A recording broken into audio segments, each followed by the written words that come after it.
qabsaa'ota Oromoo maaliif barbaachisaa kan jedhu irratti waan gabaabduudhaan hojjechuu barbaadaa jechuudha. Qabsaa'ota Oromoo fi tokkummaa qabsaa'ota Oromoo fi tokkummaa hawaasaa gidduu immoo garaagarummaa maalii jira akkamiin laalla kan ammoo ka jedhu.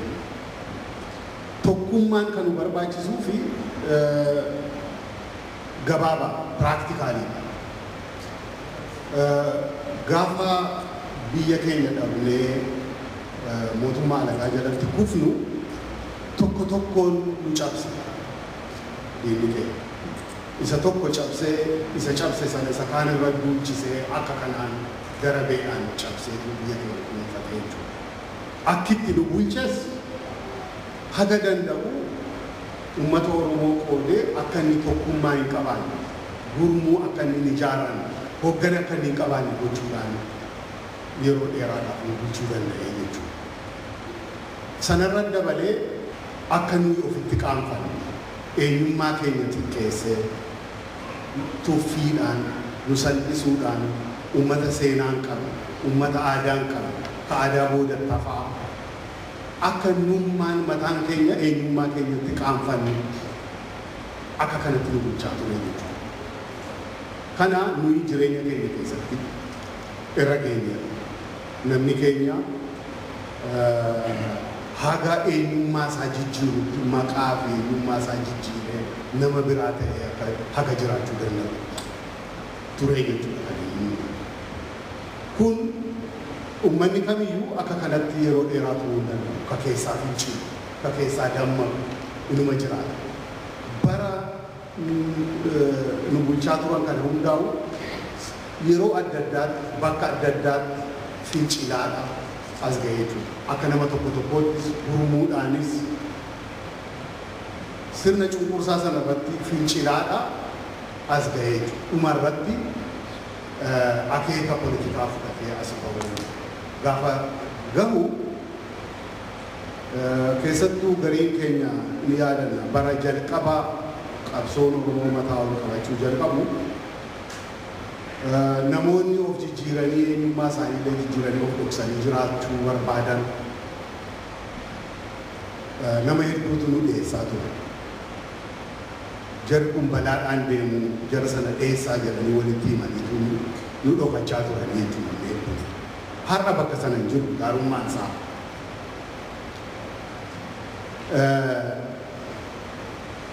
Uummanni keenya dammaqee eenyummaa isaa beekee eenyummaan isaas ka eenyuu gadi hin taane. Uummanni kun uummata kamiyyuu gadi akka hin taane seenaa boonsaa aadaa bareedaa akka qabus mirkaneeffatee addunyaafis mirkaneessee jira jechuudha. Kaafuun biyya ofii irratti mirga guutuu qabaachuu akka uummata kamittuu biyya ofii irratti mirga guutuu qabaatee nama guutuu ta'ee jiraachuu gabaa uummatoota addunyaa mooraa uummatoota addunyaa akka uummata kamittuu wal qixxummaadhaan dhaabbachuu danda'u. Kana gochuuf ammoo wal gurmeessinee waliin dhaabbannee socho'uu qabsaa'uu qabna jechuudha. Gurmuun qabsoo ka barbaachisuuf gurmuun humna yoo mata mataadhaan kara garagaraatti sochoone humna sana waliif fidee gurmeessee wanti humna godhu diina keenyarra akka aanu akka injifannu mirga keenya deeffannu biyya keenya ijaarrannu ta'uu hin dandeenyu jechuudha. Kanaaf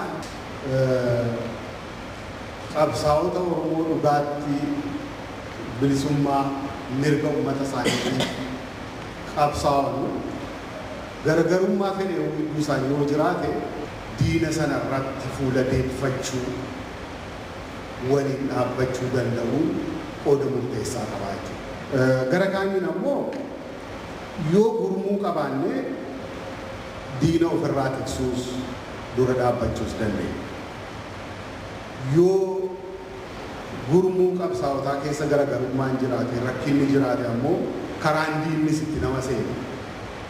Nu seenee nu jeequu danda'us karaan tokko karaa sanaa jechuudha. Kanaaf karaa diinni ittiin nu seenuu danda'u cufachuun qooda murteessaa qaba. Humni karaa biraatiin ammoo yeroo gurmuun keenya laaffatu gartuu garagaraatti wal qoodnee sochoonu irra guddaa amma seenaadhuma keenya yeroo gabaabduu darbe keessaa waggaa agarretti irra guddaa humna keenya guddaa qabeenya beekumsa ka fixu wal dura dhaabbachuu.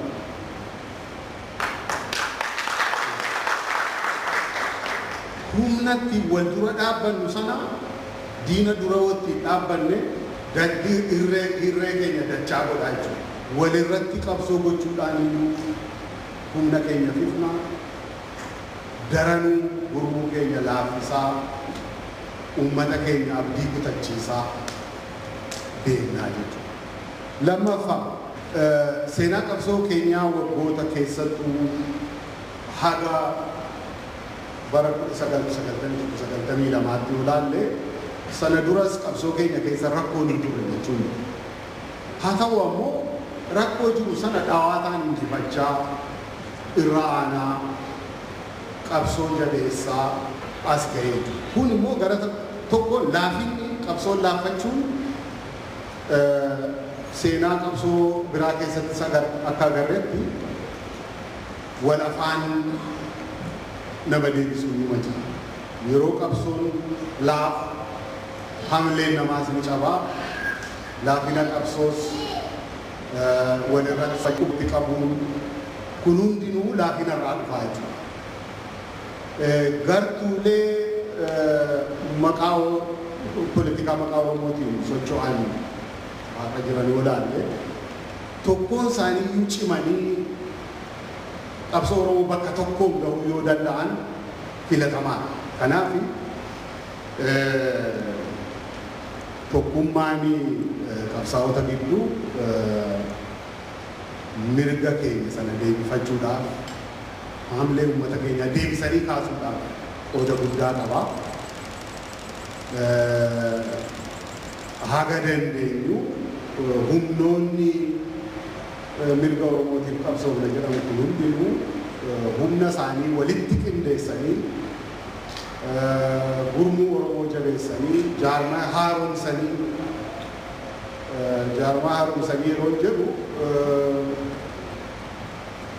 akkuma kanaan dura deemuu hin dandeenye.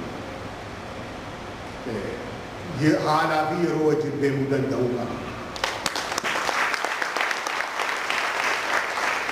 Humnoota poolitikaa maqaa Oromoo himatanii deemanis uummanni ala jiru kun tifoozoo ta'ee tokko tokko jala yaa'ee walitti wal diddaa wal dhabbii wal mufii isaan gidduu jiru afarsuurra walii wajjin dhaabbatee akka jarri tokkummaa isaanii cimsanii of fuulduran oofan irratti dhiibbaa gochuu qaba jechuudha.